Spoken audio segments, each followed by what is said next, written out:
Welcome to the World Builders Anvil, episode 255. Today's topic, it's all about us. Don't know where to start building your fantasy world? Do you need more? Does it make sense? Forget any worries and become a crafter of imagination. This is the place where we will prime your mind. Now, it's time to heat up the forge. Break out the mithril ingots and hammer. Welcome to the World Builders Anvil. I'm Jeffrey W. Ingram. And I'm Michael Miller.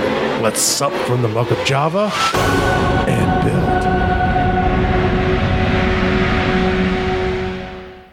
Welcome back. As humble as ever, it's Jeffrey W. Ingram. And a little more humble than Jeff, I am Michael Miller. Welcome back. Today we're in Cat Shrieking Studios. Yes, and freezing cold studios, actually. Just because I refuse to open the door of this room and there's no heat. And, well, weirdly, your house has only one thermostat zone. That's not weird. It is most weird. older homes only have one. That's why it's weird. No. It's weird. Well, because most older homes in Connecticut weren't built with AC.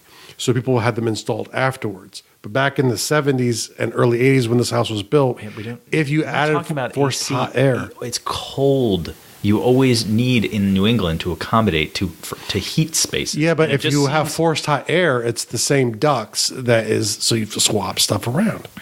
I know. Because most homes in Connecticut don't have forced hot air from this era. Now, if you grew up anywhere else where they actually had central air back in the 70s, which Connecticut didn't get until the 2000s. The long and the short of it is it's cold in the studio today. And I have adopted my gang look. Oh, jeez. I have put my hood up because I'm wearing a hooded sweatshirt. I was like, I said this to Jeff before we started. I said, boy, I might need to go back to my gang look. And he gave me this quizzical look, and I pulled the hood up, and he still gave me the quizzical look. I'm like, boy in the hood. And he's like, that is the worst joke. Well, it's funny. I'm like one step off of being a pure New England guy right now. I have sandals on and a hoodie, but I'm not wearing shorts. So that's taking me a little bit away. So. Oh, because you're wearing pants? Are you wearing? I'm actually wearing jeans. Yeah, you're wearing jeans. I was gonna say I didn't think you were in shorts. If I was wearing shorts, I mean, how often do you see that walk around New England? A guy in a hoodie with a hood up, and sandals and shorts. Yeah. I am usually in like shorts or pajamas if I'm in my house. Like I'm not often, or I'm not wearing clothing. Well, that's what I try to, but Kristen has actually put her foot down on that. And I'm glad she did because I wouldn't have wanted to arrive here today to see that. But it's just Michael. So today's episode, it's all about us. What we did, Jeff and I were kind of talking one day, and actually, it was on air. It was on one of the shows? I think it was on one of the shows. Okay. And we said something about wanting to put questions out to people in the Undercroft, the closed Facebook group, basically like if they wanted to know anything about Jeff and I. And I was half joking when I said it, but then Jeff did exactly that, and he put a post up about it, and we actually got some really great questions. Well, it's funny because, I mean, there's probably two, like you responded once. Our friend from Seize the GM, Derek, had a smart aleck comment. Yeah, of course. Which is always appreciated. And we welcome that. So go check out Seize the GM podcast for more. Go listen to Seize the GM. But we actually had bother Derek. A whole bunch of actual questions, and we'll try and hit them all up here. I'm sure some will overlap. We will see. Yeah, and because we've done classic world building anvil preparation for this episode. Of course, we've opened up the thread. Yes. So that basically means none, and we're gonna read. We're just gonna read them we're gonna read them to ourselves, I think, and then read the ones because I'm sure there are some questions in here that we may decide not to answer for whatever reason we won't get into. So don't worry about it, guys. It has nothing against you guys, but there are some questions I think we might skip. So, do you want to start, or you want me to? Yeah, we will start. I think we'll just start up here with Nathan and work our way down here. Okay. So Nathan asked, are we planning any commercial products for people to enjoy, or do we just do this for sheer fulfillment of this outstanding community? Like, why do we have the community? Why do we do the podcast? Is it for a commercial gain? And I will be looking to try and get some commercial enjoyment from it. For those of you who have been long listeners, I've been working on a novel, and for different reasons, it's got pushed back a couple times. Do you have a new date yet, or at least some sort of window? It's going to be after the first quarter next year. Okay. And I won't go into all of the issues behind it, but is the editing done? That's my big question. I'm actually getting ready to switch editors at this point. Okay. So, but that should be done, and it'll be rolling out probably around mid of next year. Okay, that's great. We have some other stuff you could call commercial coming out before that. But I mean, it was started for just the sheer enjoyment of the community and of sharing world building with people, and that will always be the heart of it. That will always be the heart of the show and the community. Because for me, my vision's always been I want to see 1 million new, better fantasy worlds out there, and for me to do that, it's about sharing with the community. So that's at the heart of everything that goes through my brain. The other stuff is for fun. I'm thinking about making a indie video game, but I don't know. That would be much further down. That's not even started. So yeah, let me know when you want to start brainstorming that. Yeah. I'd love to be involved in that. Oh, you'll be involved in that because I need your feedback. There's it would be JRPG style, but less grindy. Nice. Don't not super less, but the battles can't be 3 minutes long. I'm sorry. Why not? It becomes boring for me. I was going to say, so you want to make a game for you because the people who love JRPGs like. Not single battles. See, that's your Final Fantasy. Us Suikoden people like the nice. Well, that's battles. What I'm talking that's about. Right. That's what I'm talking about. I like to do the quick battles. Yeah. Mm-hmm. For me, I've got ideas for products. There's a couple of things that Jeff and I have been talking about literally for like 2 years now, and I haven't gotten around to working on them. And it's just that one of those life gets in the way kind of things. I was actually, if you had listened to last episode, I mentioned that I was just recently laid off. So I was laid off about 6 days ago, and I did not realize how very marketable I am. So I decided I was only going to take 2 weeks off. I might go 3 weeks, but the long and the short of it is I'm trying to get some other things done while I have a little bit of spare time, but there are so many opportunities for new employment for me. I'm actually incredibly marketable right now. So I'm not going to be out of work for long, and there's things that I wanted to get done around the house.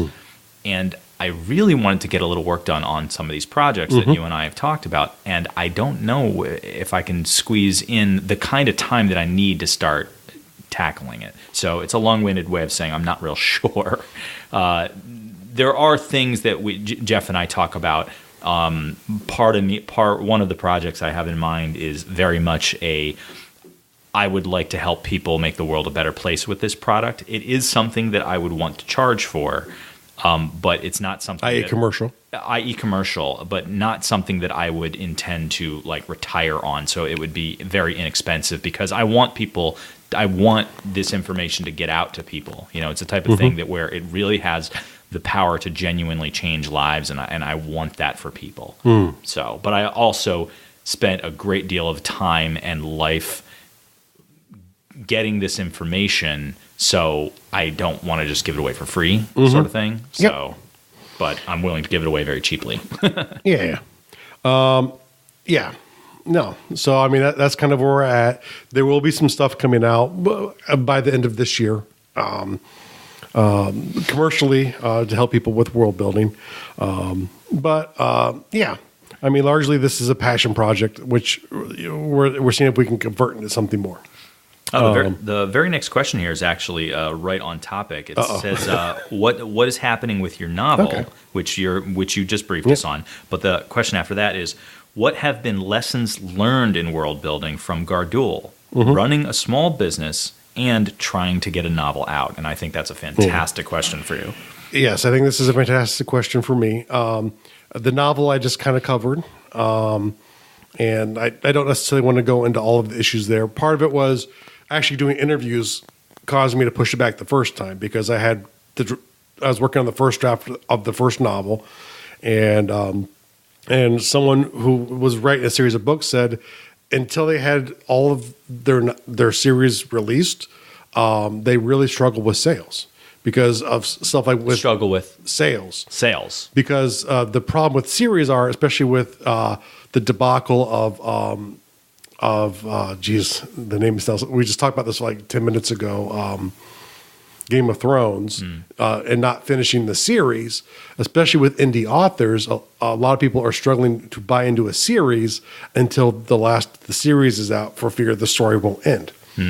So I actually went through and I wrote the drafts of book 2 and book 3 in the series that I was writing, so I could, for marketing purposes, have all the drafts done all the way through. And then life issues really kind of threw me off last year, which was when I was planning to release the book.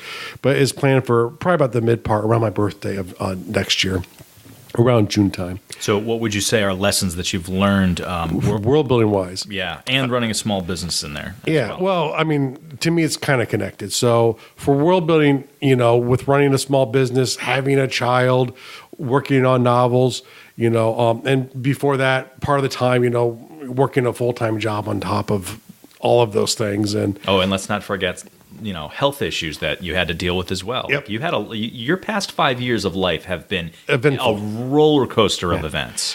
And the thing is, I've learned that one, you have to make choices on what's important.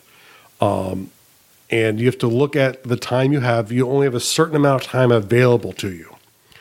And you have to sit there and go, what's more important? Watching Daredevil season 3 or working on world building or creative stuff? Playing Skyrim for the 10,000th hour or something else? And where I do like relaxing, and I believe it's very important to let go of what you're working on at times and relaxing. And I love fantasy for that. I believe it's like I become where creatively my brain flutters back and forth, and I like to go dabble here and I like to go dabble here. I'm like a little butterfly flipping around from flower to flower. Yay, I don't really know what's going on. I like to create that way, but I become very regimented in how I deal with my time. So if I have a creative time, I have that set aside and I do creative stuff in that time, even if it sucks. And to be honest, when you're being creative, most of it's going to suck. And you might be able to work and mold it into something better, but especially like the raw form, at least for me, comes out pretty lousy. And, stories I'm pretty good with and world building I'm pretty good with, but anything more than that, it's iterative. So much the way my world building is. So the thing is, I've structured my life into a way where I know from this time to this time I'm working, and the child makes it more difficult because he kind of supersedes everything. So if he starts crying, this is going to get cut out and I'll have to go take care of him. But beyond that, though, it's like I have periods of time in which I do things, and it's set up in a way where it's agile, so I can kind of shift blocks of time around, but I can spend time doing what I need to, so I can have at least a couple hours a day to write. I can have a couple hours a day to relax. I can have, a big block of time to work on the business. Because, I mean, without the money, it's kind of like having a job, right? I don't have the finances to do anything else. So these are the choices I make. But ultimately, it's choosing how you want to be, finding that vision of yourself, of where you want to be on your deathbed and being able to look back in your life with no regret. I think the big point of what you're trying to say here is prioritizing and time management. Prioritizing and time management are key, but it's also an admission that there's only a certain amount of time you need to do. So like a lot of the things we do are strategically based around our time is limited to a certain number of hours a week. So if I mow the lawn, that's a couple hours a week I lose for anything else. So it also gets to the question of going, okay, well, we've got, an extra $80 a week. Is it going to be buying a video game, or is it going to pay someone to mow the lawn to free up 2 hours? Is it going to be, the next money that comes in, is that going to be, to get an expanded cable package? Or is it going to be to pay someone to help keep the house clean, which saves even more time? So it's a willingness to go, what's really important to the family unit, and a way to work in with my time to make sure that I have those times free to where I can flutter around like the butterfly and make stuff up.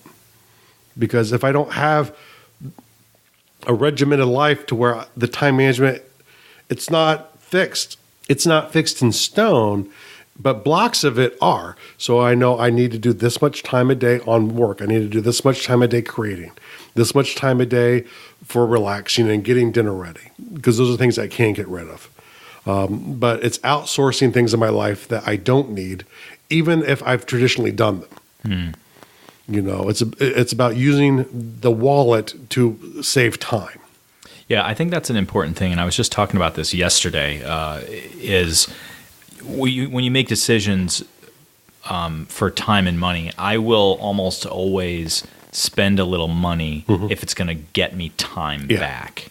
I think that's something valuable to consider. That, like, if you have a lot of time, and like, for instance, I have to do the brakes on my car. I'll do that because I've got some time to do that, and it's going to save me $400. It's going to cost me like $50-$60 for me to do my own brakes.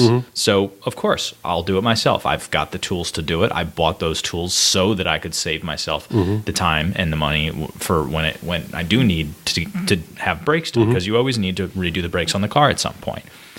I'm not going to bother with the tools and the learning to redo a transmission. That's not worth it to me. So there's like a breaking point. Right now, we can't really justify the expense of hiring somebody to come in and clean our house. But once my wife is done with school, that is absolutely going to become part of our monthly budget. And you have an apartment, so you already paid to have someone do the lawn. Yeah. Right. So once she is out of school and we have a much larger income, we both hate cleaning. So we are going to pay to have someone come in once or twice a month and clean our house. So, and that buys more. It actually shocked time. me how inexpensive it was. It is. Yeah. How much? What do you pay to have the house cleaned? It's about $130 to do it weekly. And to do it weekly? $130 an occurrence. Okay, not a month. Okay. And what does that cover? They clean the whole house, soup to nuts? It's light cleaning, so essentially they dust on the walls, they mop the floors, they dust stuff down, vacuum. They don't get really tight in the corners. That's what they call a deep clean. And different companies have different approaches or whatever. So kind of it's finding the right company to work with you. But they go to every room, and it's not perfect.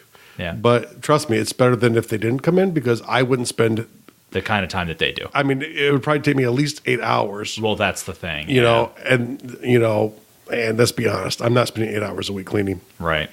So thank you, Nathan, and thank you, Sean, for those questions. I'm going to move on to, unless you had any more to add on that. Nope. All right. So George, let me see. George asks, what sort of tunes do you guys favor? What's your ultimate goal in world building? And let me see how many questions. Oh, he's got a bunch of questions. So let's just start going through. Yeah, we'll go through them. Tunes. What are your tunes du jour? Wow, I'm all over the place. It's actually kind of funny. Sarah and I drove. I think we both are kind of. We are. Sarah and I drove to New York the other day, and we were. Of course, you're driving that far. It was like 3.5 hour drive, and you pass through different regions, and you can't get the radio stations you were listening to when you started the drive. And she's scanning, trying to find something to listen to, and she came across a classical station. I was like, "Oh, stop there!" And she's like, "Really?" I'm like, "Yeah, really." And she couldn't do it. She listened to it for a little bit. I'm like, "You don't have an appreciation for this kind of music?" And she's like, "Oh, it's boring." And I'm like, "No, it's not. It's beautiful." So like, I can listen to classical music. I can listen to jazz. I can listen to almost anything. Generally these days, I don't actually listen to a lot of music. I tend to, if I have listening time, I'm usually listening to podcasts. When I did listen to a lot of music, definitely when I was like exercising, and if I'm exercising, it's usually either folk rock or heavy metal. So there's definitely that. I made an industrial hardcore playlist that I would go running to, and then I had like my cool down when I was biking was like this wonderful Canadian folk rock singer named M. Griner, who's fantastic. You guys should look into her. Or Matt Nathanson. He's an American artist who's just an incredible singer-songwriter. So I'm all over the place. I can, just go on and on listing like the different genres. Like it's certainly I listened to hip hop and rap. It's at one point in time. I absolutely listened to country at one point in time for a long time. Musicals I'm a big fan of, but I'd rather go to a musical than just listen to the music from a musical. So there's that. For me, it's more about the performance. I was trained to sing classically, so I have that in my background, which is why I think I can like. And in a similar choir. thread, I was actually paid not to sing. Fair enough. I could go on. You get onto yours. Yeah, for me, if I was forced to choose one, probably the thing I listen to the most still today is sort of fast metal, speed metal. Traditionally, typically I like things that are more up tempo anyway.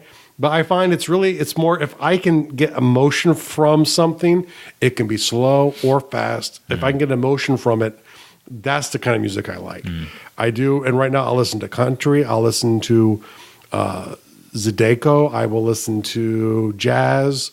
Not easy listening. Definitely not easy listening. Metal.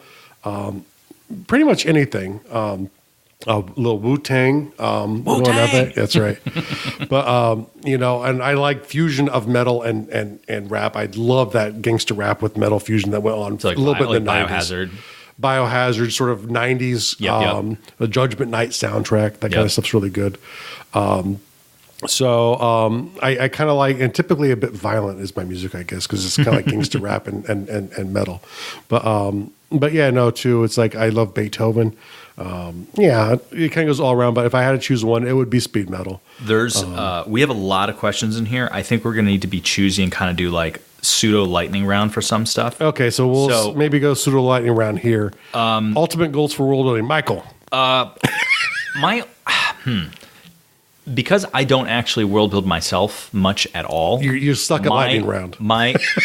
This is my answer. My answer is to, like your goal, to have everybody create a million worlds. I want to help influence people to achieve their goals. Especially for you, the ultimate avatar. That makes sense. Well, yeah, because it means I get more great stuff to experience. Yeah, so. It's actually my ultimate goal. I would say is the same thing, but like I said, if HBO pulled up and dumped money in my thing, I would make a world for them, no problem. What is your biggest influence? And that it has no context, so you choose to interpret that how you. And I'm going to take this in a world building approach, and it's National Geographic. Wow. Okay. Which probably shocks people, and obviously I could mention lots of world builders, fancy world builders, but I started world building because of National Geographic.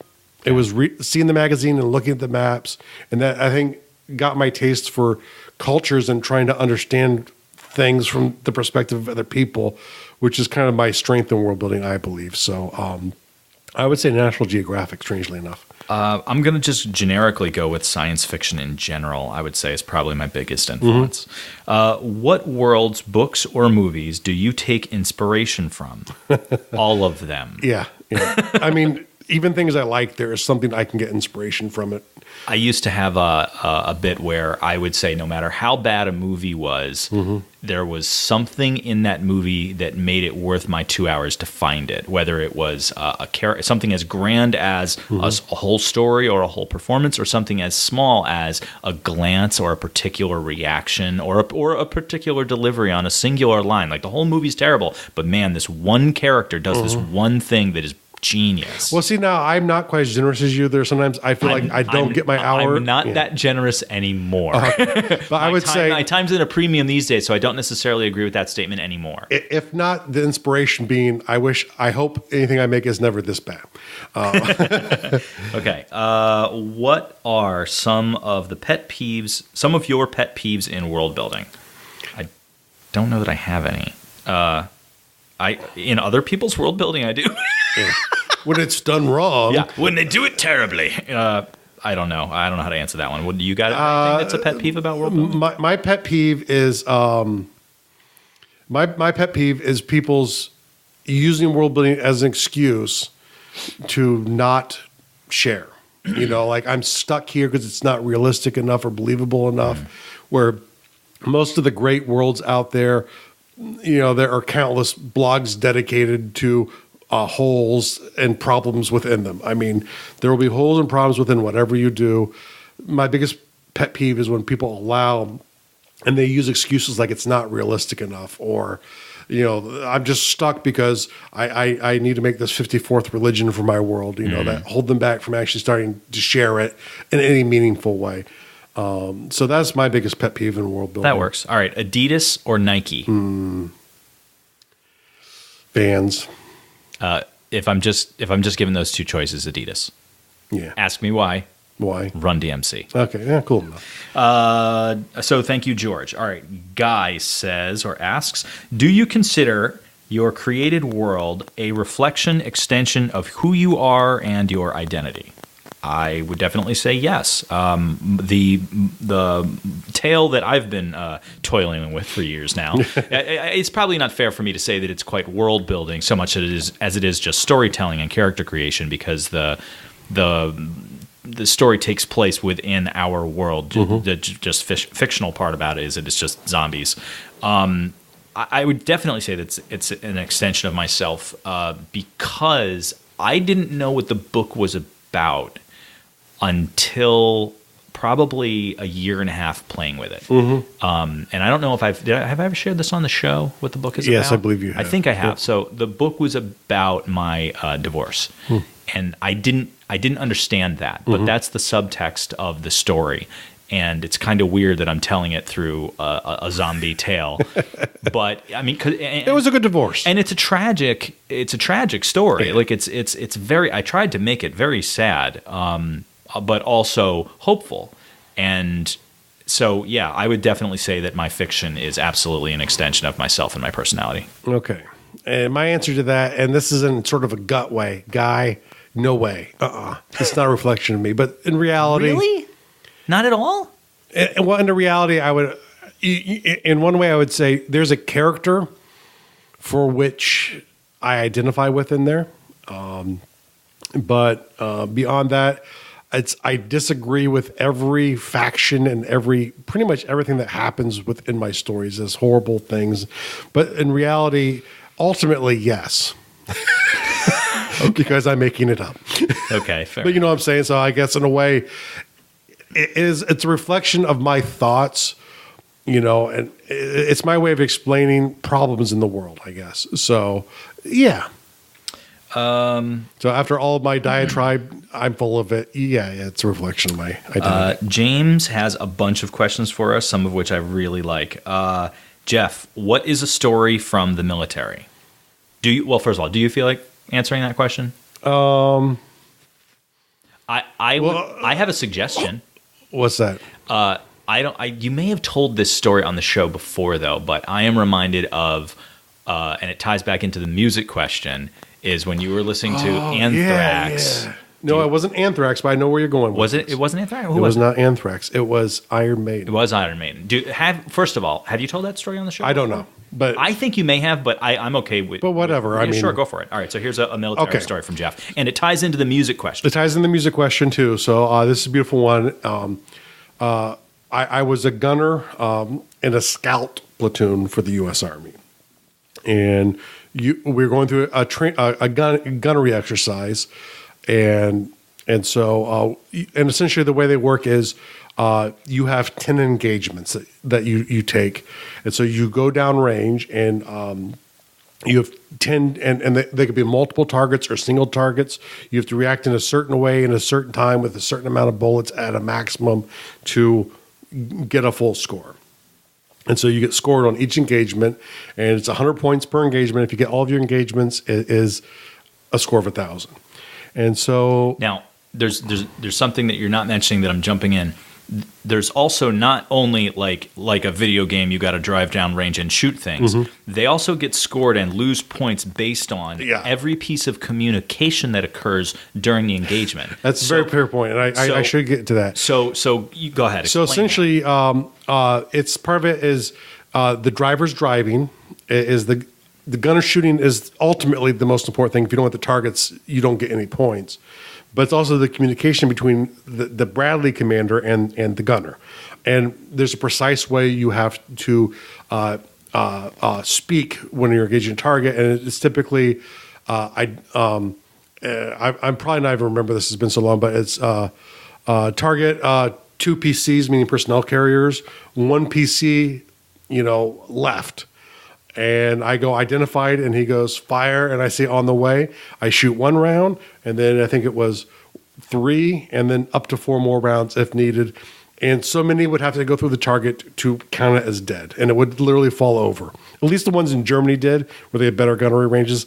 In the U.S., sometimes your rounds could go right through them, and they would just keep moving because there were so many holes in them already. Mm-hmm. But you would go and you do this like with 25. If little troops would pop up, you have to use the 7.62 coaxial machine gun to do it. But the thing is, you're what they're called hot wired. So what hot wired means is essentially our intercom system is flipped with our radio system. So anything that we say to each other can be heard by the graders.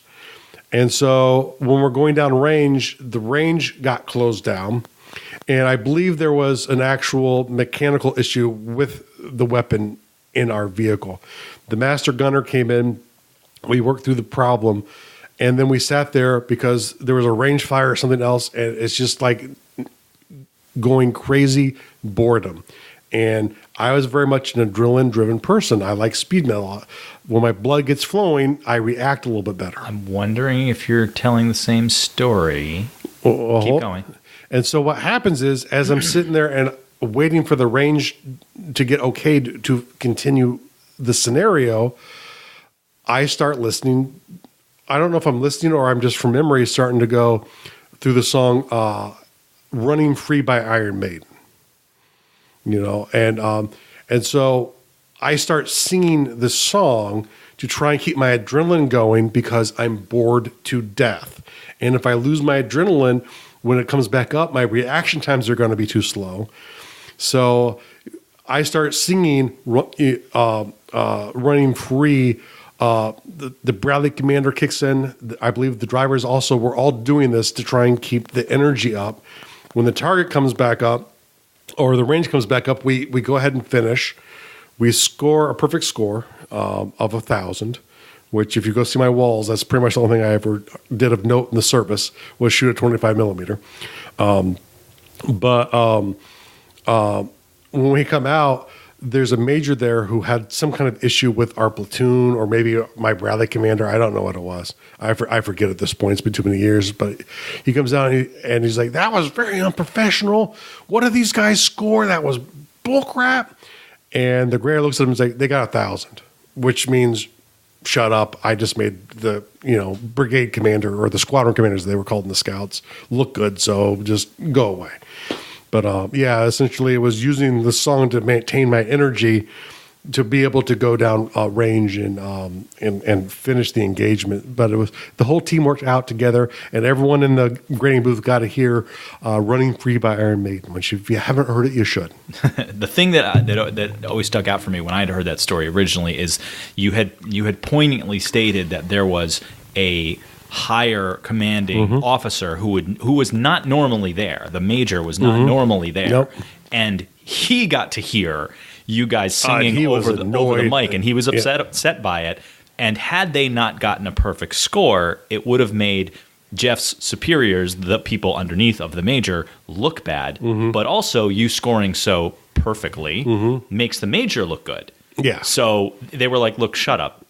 Just they did their job. They did what they were supposed to. So they sang. And when they asked, I'm like, I was losing my edge. I needed something to go. Yeah. And so what can you say to that? All right. So that was a question specifically for Jeff. The question specifically for me is, how is the knife making going? Are you on your second blade yet? I was so pleased to see this question. The knife making is going very well. I'm actually on my third piece. So here's the bit. I had told in a story before that the first knife I have recently taken up hand making knives with what little spare time I have. I know I should be working on my novel, but I'm usually down in the basement playing with steel. So I made a knife, but the most important part about making a blade is the heat treat. Like, you can shape a knife, you can file it down, you can make it perfect, but if it doesn't heat treat well, then it's a waste. It's all wasted. So that is such the crucial point of making a blade. So I knew I was going to make a sloppy first blade because it's the first time I'm learning a bunch of different skills as I'm doing it, whatever. But the heat treat never took right, and I did not understand why until I finally figured out from recontacting the suppliers that they had sold me the wrong steel. And that the steel that I had will never be a workable tool because it's not, it's just, it doesn't harden the same way. So there's a pill for that. There is so many different kinds of steel out there, and I won't get into a conversation specific about steel types. Please don't. But my brother had shot me a message, and he's like, hey, listen, once your skills are up to snuff, this is what I want from you. And he shot me a picture and a text message of a Batman Batarang letter opener that is designed off of the Christian Bale version, Dark Knight Batman. So I was like, oh, dude, you don't need to wait for my skills to get up to snuff. Like, I can make that now. So I did make that piece. So, and if you guys want, hit us up on the Facebook page. I can put pictures on the Facebook page if you want to see it. So I did make that piece for my brother. Actually, I have to give it to him. I still haven't given it to him. And now I am currently working on a hunting knife for one of my coworkers. He and I were talking one day, and he was talking about how what he really wants is a knife that's a low profile, small blade, so that it can handle. I'm gonna get a little graphic, and I know some people, like my wife, hates this idea, but the purpose of this knife is so that when he goes deer hunting and he has downed a deer, he can slice open the belly, slide his hand up into the guts and all the way up the cavity and slice the larynx. Because once you cut that, you can scoop all the guts out. The larynx is really the whole only thing that's holding all of the digestive system in place. Like, it's not really tied to the inside of the animal except there. So that but to get your hand up in there, you're fighting all the innards, and the blade needs to be small, and the knife all around needs to have all smooth edges because it can't get caught on anything while you're trying to shove your hand up inside. So I designed a blade for him. I made a wooden version out of it, which took, I don't know, like 15, 20 minutes for me to cut it out of wood and shape it and sand it and kind of cut it down.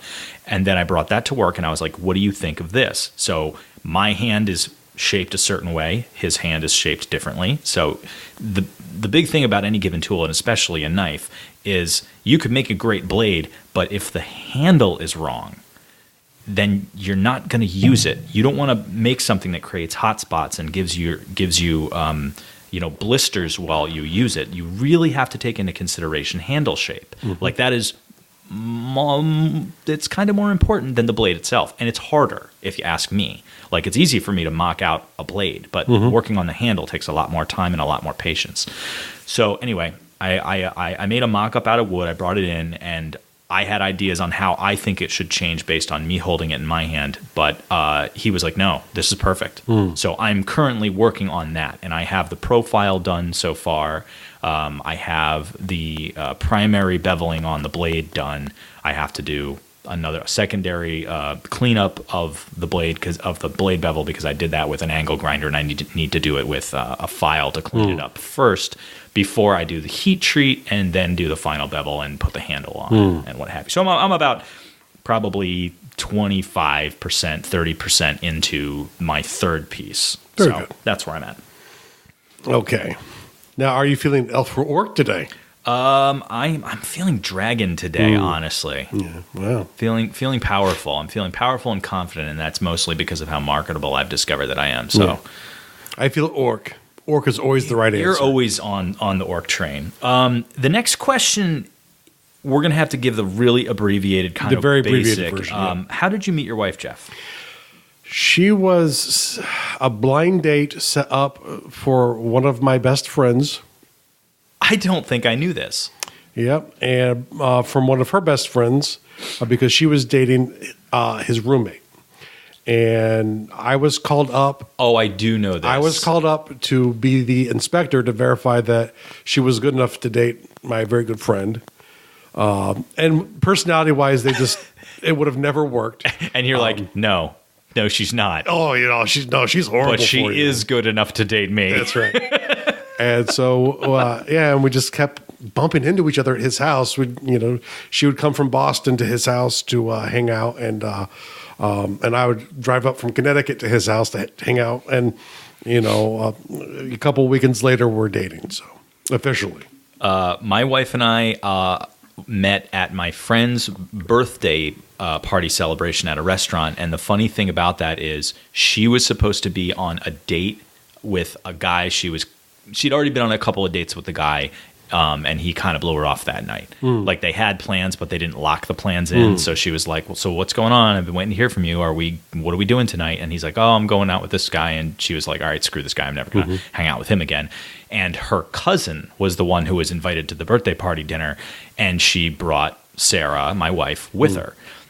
I was on a break, not like a break from a relationship I was in. Like I was taking time off from meeting women because I was actually meeting a lot of women at that point in time in my life. Like I literally said 2 weeks prior, I'm like, I got to take a break. This is getting kind of crazy. That weekend, I met 3 women. I had phone numbers of 3 women that were interested in spending time with me. So this is the weekend after that. And still I'm like, okay, I got to, take a break. So we all have dinner. We step outside, and the girlfriend of my friend Mike, whose birthday it was, came running out to make sure that I was going to join everybody at the bar. And I was like, yeah, why? What's the deal? And she's like, oh, Sarah thinks you're cute. And I was like, oh, which one was she? Which my wife always laughs at. She's like, yeah, which one was she? The woman that is the love of your life. She always laughs when that part of the story comes up.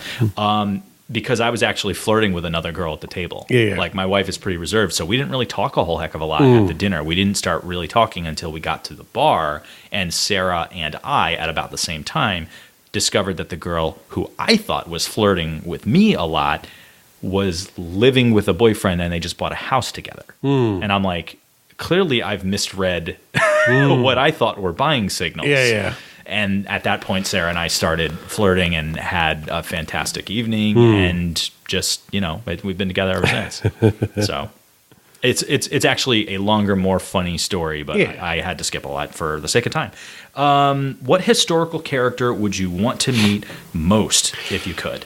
Probably none of the ones I'm interested in, because most of the ones I'm interested in were probably really horrible people. Probably. But in theory, if I could assure my safety, I think it would probably be Octavian, Caesar Augustus, just because he kind of was the foundation, the end of the Republic, the birth of the empire for Rome. Very pivotal, obviously a bright guy, but just to be able to pick his brain would be interesting. But in reality, I probably really wouldn't want to meet any historical character I was interested in. Yeah, same caveat. If I can guarantee safety and obviously guarantee language barriers, because I don't speak the languages of these people.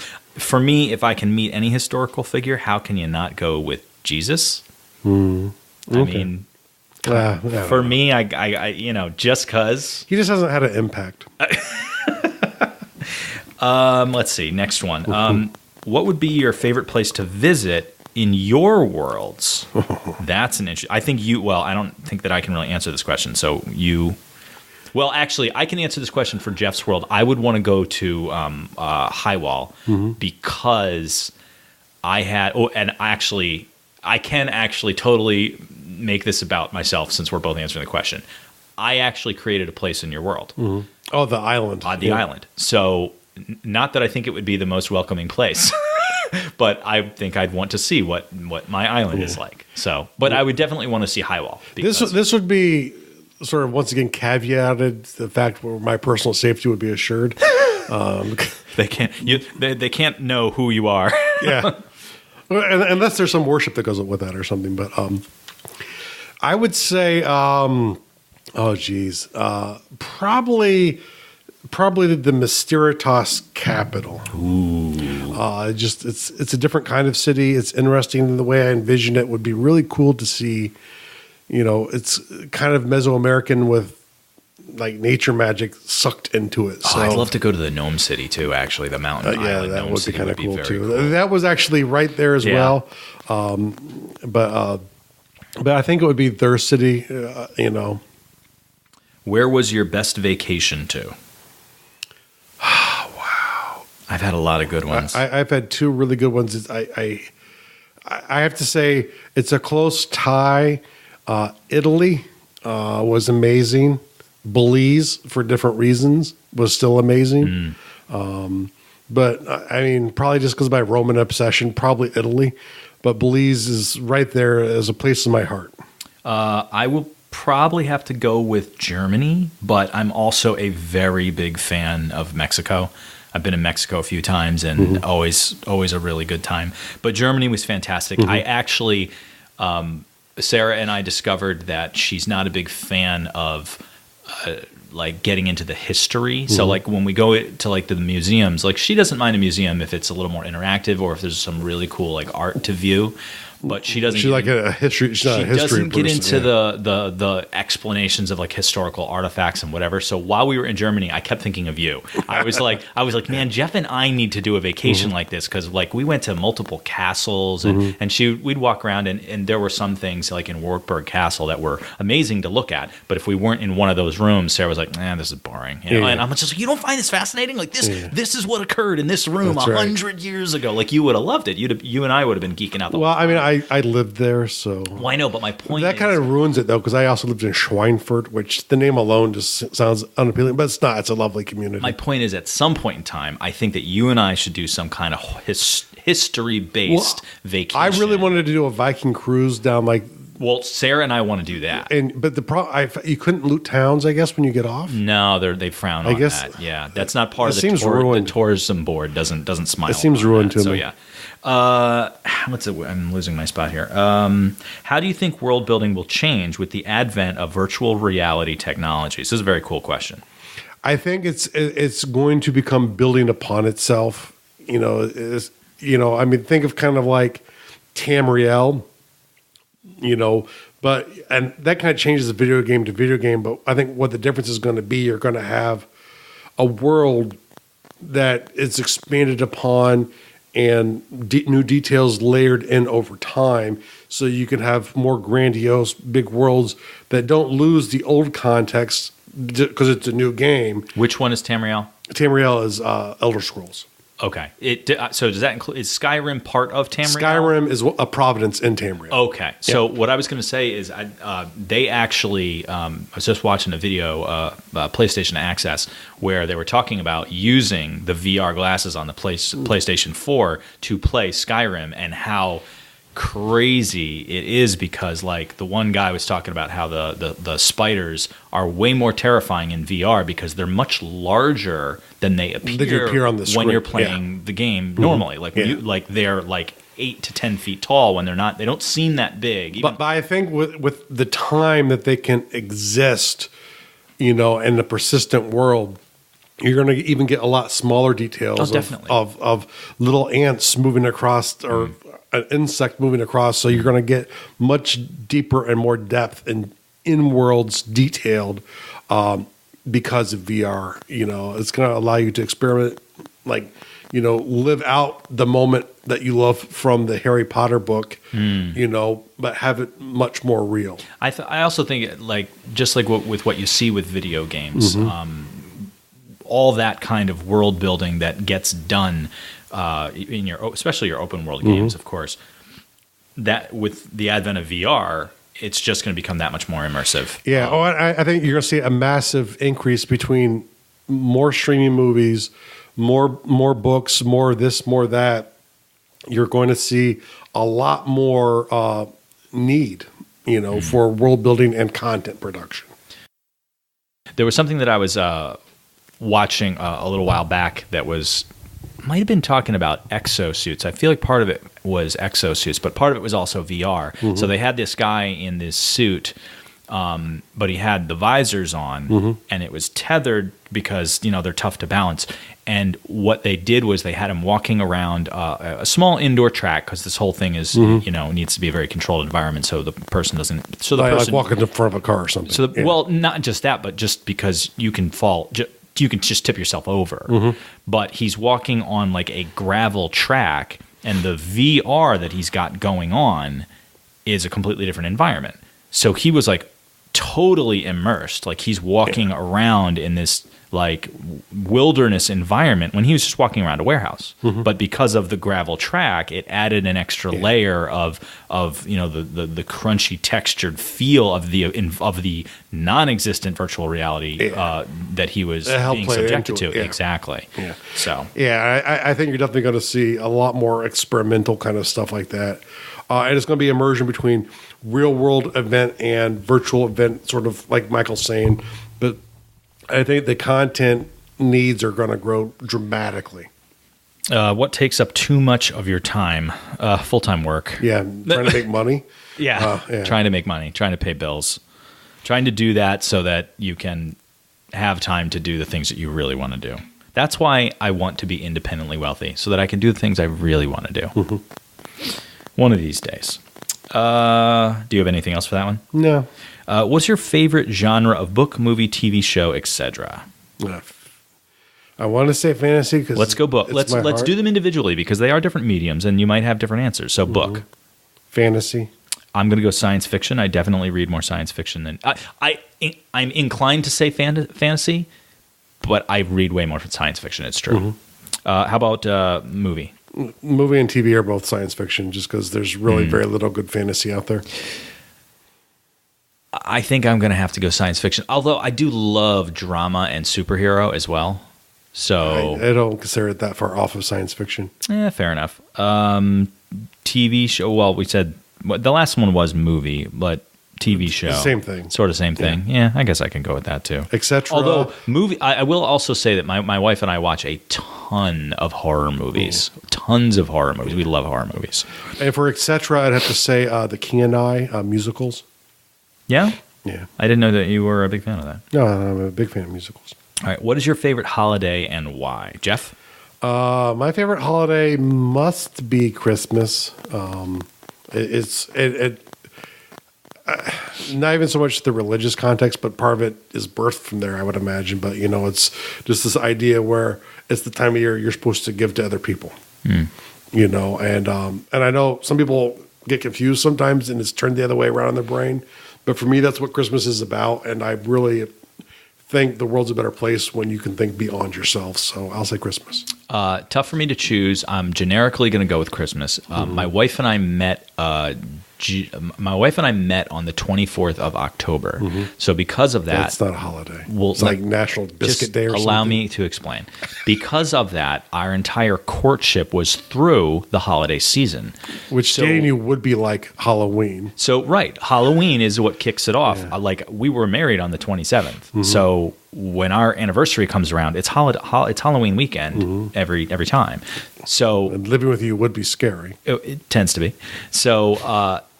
but Christmas, right about Christmas is just before Christmas, I think was like the first time that we said, I love you to each other. Actually, it was early December now that I think about it, because we have that date written down somewhere.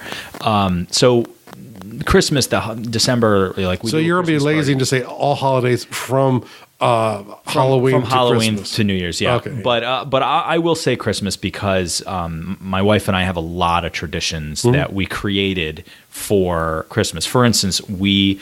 And this one's my wife. She gets credit for this. Our first Christmas together, she got an ornament that says Michael and Sarah's first Christmas together, and it's like two little reindeer. And she gave that to me as a Christmas gift that first year.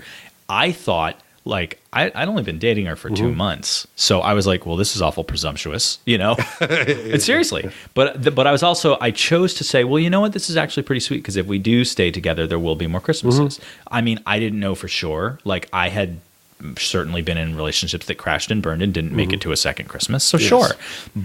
But she did that. So now every year that ornament gets purchased. I get one year, she gets one the next year. That first year, we got the Christmas tree, and I'm like, well, we have to name it. And she's like, what do you mean? I'm like, you got to name the Christmas tree. So our first Christmas tree was named Mervin. No Bill? No Bill, Mervin. So the first Christmas tree was named Mervin. The next year, Sarah names the Christmas tree. So the next year, I buy the ornament. The next year, she names the tree. The year after that, I name the tree. She buys the ornament. She named it Bill, though, right? She did not name it Bill. I name all of mine Bill.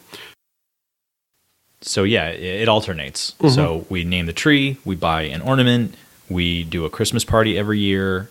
So Christmas is the big one for us. Okay, very good. I don't know if I don't know if I'm going to go with this next question. I think I'm going to skip over that one. Do you see it? Well, I just want to mention if I was elected dictator of any country, I would just I don't think dictators abdicate. I don't think dictators are elected. Well, whatever reason, if I'm the dictator of a country, I abdicate and I create a pure libertarian utopia, and which everyone would obviously agree to because it would have to be voluntary. So fair enough. What do you most look forward to in the next 10 years? World domination. It's going to sound cheesy at this point, but watching my kid grow. It's not cheesy.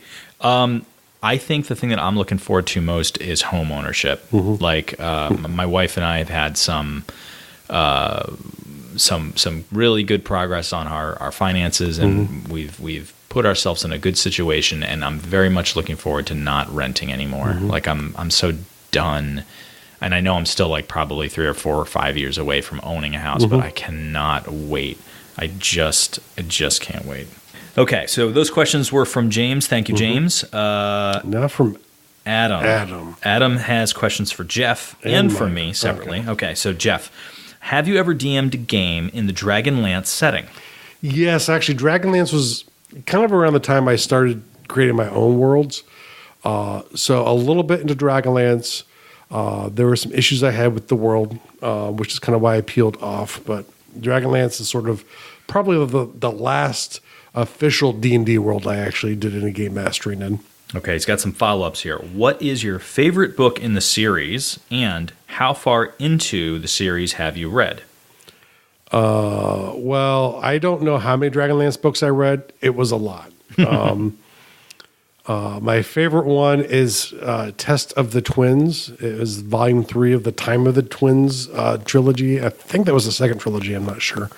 But that was probably my favorite book. It's also got who is your favorite characters, hero, god, villain, etc. So do Rassilon. And pretty much covers all of those. And as I remember, he was the hero, he was the villain, and he technically became a god. Yeah. So yeah, I was going to say he was kind of a very large. I don't think I've read those, but I know that the name. So is it fair to say that he would be probably a favorite of a lot of people because he was a big deal? Yeah, and maybe not for all three. He was the flawed hero who was really kind of doing it because it was a better alternative. And then he, I think villain-wise, he might be as well too. So, yeah. But yeah, no, he pretty much. I mean, I have an obsession with like powerful magical characters. So, and he pretty much appealed to me the most under all those scenarios. So Adam then asks me, "Is Jeff treating you okay?" No. Michael is blinking rapidly. No, he's not. It says blink once for yes and twice for help. I'm blinking like crazy. Jeff never treats me well. It's very sad because I'm so good to him. I treat him so well. I treat him as well as anybody could treat him. That was put very correctly. I can't argue with that, can I? Shoveling it on here. Adam also says that he grew up in a family who runs a construction business. Are you the resident nerd on site, or are there others you can talk shop with at work that relate to this podcast? At the place that I just left, I was definitely nerdier. Let me think. Who did I talk nerd stuff with? My one of the warehouse guy, actually. He and I would play what do you call it? Hearthstone together. And he of everyone there, I would say he was one of the nerdier guys that I could kind of talk shop with. But I still go deeper. Although I did consider having him on the show because he is a hardcore World of Warcraft player. So I did consider having him on the show for that. But beyond that, that's kind of... It was a stretch. Yeah. Well, that's kind of where his nerddom started and finished. Like, I'm definitely into a lot of other things that he isn't into. So I would say just the one guy, George, who is a fantastic person. The funny thing is at this... the interview that I just went on a couple days ago, the recruiter and I got into a conversation about this show because I told him, it came up, it was kind of like, so what do you like to do? Well, it's kind of like, tell us about yourself sort of thing. So I was like, oh, well, I make knives in my spare Always time. Networking. I probably would have avoided the knives discussion. No, because these are technical guys. So I got into the whole technical aspect, everything, and they thought it was cool, and I have a podcast that I do with a friend of mine that's downloaded in more than 80 countries around the world.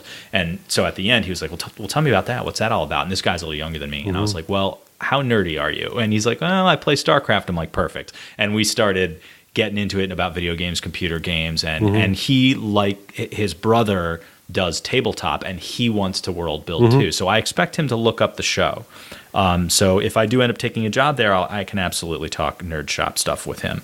The next question is, has Jeff ever gotten you to read any books from the Dragonlance series? Dragonlance stuff coming up here. I guess they're both from Adam. So yeah, they're both from Adam. Jeff has never recommended those books to me. I've recommended all of them to all of the readers of the show. But you never listened to me. Well, I'm too busy listening to myself, Jeff. You should know this by now. No, specifically, Jeff, I don't think has said, hey, Michael, you should read these books. So I've heard of Dragonlance. I don't think I have read any Dragonlance books. You've read Villains by Necessity because of me. I'm trying to think of what I've read because of you. Whatever I told you to read. I mean, certainly source books. I'm sure there's been source books. Tons of source. Yeah. I don't think you can count those. Yeah, where you've been like, you need to read this. I have to read another GURPS book now. Yeah, you need to buy this so that you can be prepared for our game next week or whatever. The last question is, are you feeling brown coat or purple belly? Well, brown coat. There's only one answer to that. Yeah, there's really only one answer to that. But here's the secondary question that I have.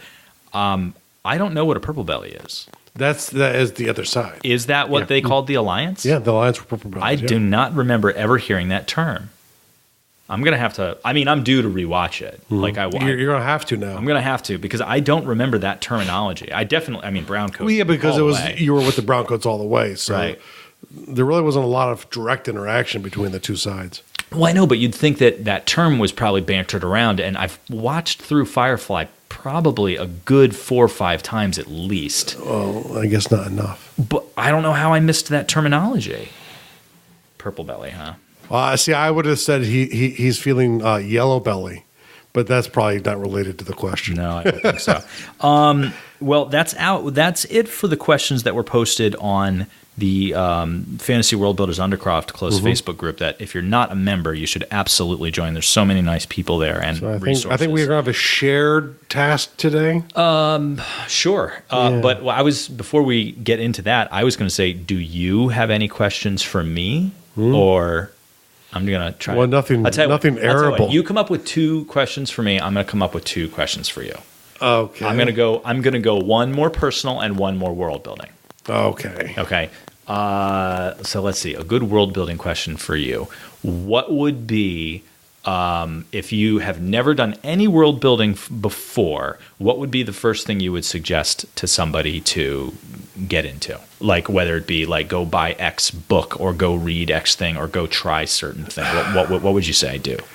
Go buy there is a book by Deborah Termas Christian called I'll put a link to it. Get as close as you can if you can't remember it exactly. It is how to write a gazetteer. How to write a gazetteer? Yeah. Okay. Let me just see if I can cut out some stuff here. Jeff is playing on the internet, so I'm just going to do Jeopardy music. Do do do do do do do. We can't afford the licensing rights to this song. La la la. Jeff, you done yet? Dun, dun, dun, dun. Of course, they don't have the book I'm looking for listed here.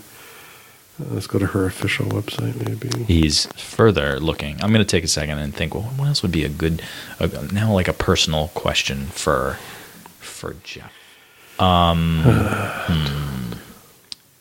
Good personal question. What? Oh, I got one. I got a real good one. How would you say your life perspective changed due to the birth of your son? Before I had it, I would have said probably not at all. After I've had my son, I'd say that was full of crap. You know, it's like really, it's like all my priorities changed, and it wasn't like forced upon me, or it was just like this idea where it's like the importance of him and his development became so important that, you know, it's like I you know, that takes a lot more time than I ever would have thought. So I think really it's just this idea of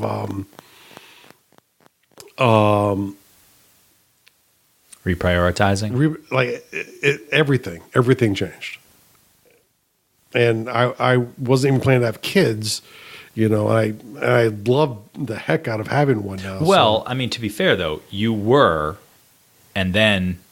Well, we tried, but it didn't work out. So I figured, oh, well, between my wife's cancer or some weird thing that was injected into me in the military, it's not going to happen, or both, you know. Yeah, the super soldier serum, I guess, sometimes has that effect on people. Yeah, I've heard that. But yeah, no, I would say really everything changed. You know, it's like where I want to live, everything. I mean, it's like, you know, it's made me rethink about things I've let go of or never had before. So just everything. What I thought was interesting is like when you guys discovered that you were pregnant, they were Jeff and Kristen were actually vacationing, looking at different areas of the country that they wanted to move to, and then they got back and they were like, "Hey, we're pregnant." Yeah, I guess we're not moving to any of those places. Yes. Well, it definitely slowed down any plans like that, and it really kind of, the thing that makes it more difficult is you have to be a bit more cautious now, because it's not just two people shooting out taking a chance. So yeah. All right, so did you find this book or what? Yes. So it is the Gazetteer's Writer's Manual from Deborah Termes Christian and Bruce A. Hurd, which, if you're familiar with old Redbox Dungeons and Dragons, they created a whole bunch of Gazetteers for there, and they're kind of neat little books that are kind of overviews of a little state in their world. I think it was Mysteria, and it was really cool going to. I don't know if I'm ever planning to write a Gazetteer, but it kind of, you know, it covers world building from a different approach, where you're creating this manual for people, like a travel guide, you know, of what it would be like to go there. Very cool. Now, 2 questions for me. Okay. So, well, there's the snide question. Come on, no, I took it seriously. I'm trying not to go there. Okay. If you could world build one thing and have it, you know, shoot out there, like magically get picked up, and what would that world look like? I mean, you're not like an obsessive world builder like I am, but if you could create one fictional setting like that, I would love to. I love cyberpunk so much. Like I absolutely love that setting. I would love to make something, you know, like Altered Carbon on Netflix. I haven't read the books, but I loved that series. Like, and they're coming out with another season, so I can't wait. But man, did I love that show. I would love to create something like that. And I do feel that I don't need to build a world like what we did on the in the closed Facebook group, we did a story circle one time. And like I asked everybody how they wanted to do it, how they wanted, what setting they wanted, and everyone was just like, just start something. Whatever you do, we'll run with. I was like, all right, fine. So I started with a Shadowrun base, and they just ran with it, and it was a lot of fun to create that. But while I did it, I discovered a few things about my writing style and a few things about what I can do. I feel that I have a lot more resources in my head to work in that world than I would have realized previous. And granted, I know that I am pulling from other things, so I think I'd have a tough time accepting how original I was being, or if I was just like ripping things out of other fictions. But because the nature of how a lot of that science fiction and that tech level, how that stuff comes to be, I think it would be very understandable. Like if you create a virtual reality network that's built throughout the entirety of the world, I think it's an understood thought that eventually that's where we're going to be. Let's be fair, it was kind of riffing off of a real world thing already. Well, that's my point. That's my point. But that exact thing is talked about in multiple fictions. So, it's really like what do you call it? What limitations are you gonna put on it? See, I had a world idea along those lines, a little bit different, because it was like magic was all performed via the internet, and so dealing magic was like a cyberpunk style virtual world within, but it's actually the actual internet. So you could get to it. It was only through magic, but a little bit totally different beyond that. But so yeah, I think I would love to make a really cool cyberpunk property that would get out there. That revive the whole genre. I always love that genre too. So, all right, how about a personal question? Okay. What and I'm going to leave this kind of open for you. Okay. I don't want to limit it too much. All right. If you could do one thing for your wife, what would it be? I wish my wife could see herself through my eyes. I wish my wife could realize just how wonderful and beautiful she is. I know that she gets it to some degree because of being with me for all this time, but she definitely has like the ugly duckling syndrome where my wife is a beautiful woman, and that's not just me saying it as a loving husband. Like from a objective standpoint, like my wife is a beautiful woman. And you're not speaking just physically, but just while I'm saying it right this second, I am speaking physically. Okay. But beyond that, like I wouldn't be with her if she was just pretty. Like she's also a really, really wonderful person. Like she really makes me a better man. Like I would be a worse person were I not with her, because I do find that I am self-centered and I tend to be selfish. I can also be very selfless, but she reminds me that I should be. She reminds me that it's those efforts need to be taken. Like you can't always fall back on what you want to do, following your own nature. Like I definitely do. I have done and do a lot of things for other people that I might not otherwise have done if it weren't for her influence in my life. So I really think that, and I tell my wife she's beautiful every day. I tell her that she's a wonderful person all the time. But I really wish she could see herself the way I see her. The flip side of that is it's also really nice that she is such a humble person, because she is, and that makes her even more endearing. But there are times when it really bothers me, like, because it might mess with her. Like sometimes her self-esteem is not what it should be, because she is accomplished. She is smart, funny. She's so generous and thoughtful for other people. Like she should never doubt herself or question, her wonderfulness or beauty. But she's a woman, and most women do question that, like at some point in time. And I hate when she has a difficult time with things like that, because I just think the world of her. So awesome. All right, and that wraps this one up a little long. I hope you guys enjoyed it. If you weren't interested, you probably wouldn't have listened more than 5 minutes anyway. So. But if you made it this far, thanks for listening, guys, and we're more than happy to. I honestly, I did not think that this was ever going to be an episode. Yeah, I was a few more questions than either one of us expected. Right. The smart aleck comment from a friend, we were expecting that of one, course, but the rest of them were kind of shocking. Thank you, Derek. But go ahead, join the Undercroft, and you can ask your question next time. Thank you so much for listening to the World Builders Anvil. We would love it if you would share the World Builders Anvil with 2 of your friends. And so would they.